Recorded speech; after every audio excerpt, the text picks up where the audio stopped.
मगरबी बंगाल में कोरोना के मामले में तेजी से इजाफा हो रहा है।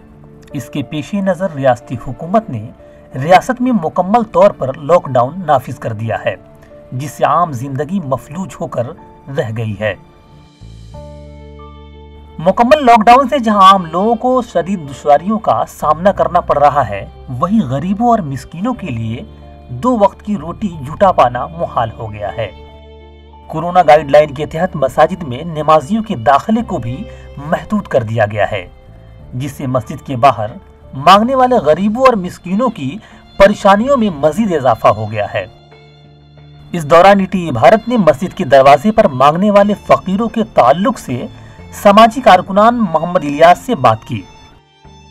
एक तो जो लोग दूर से आते हैं, गरीब गुरबा जो मांगने के लिए, मिस्कीन लोग, मसाकिन, वो तो आ ही नहीं पा रहे हैं। जो 2-4 आ रहे हैं उन्हीं का यहीं पर ही से कुछ लोग आपस मिल के हम लोग कर दे रहे हैं। इसके अलावा कोई रास्ता तो है ही नहीं यहाँ। रोजाना हम लोग खाना पीने का नहीं, रोजाना नहीं, जिसका जो होता है नसीब से मिल जाता है। कुछ लोग हैं जो आके कुछ दे देते हैं बस। वाज़ेह रहे कि लॉकडाउन के सबब गरीबों मिस्कीनों को कई परेशानियों का सामना करना पड़ रहा है और मस्जिद में नमाजियों के नहीं आने से मांगने वाले अफराद भूखा रहने पर मजबूर हैं।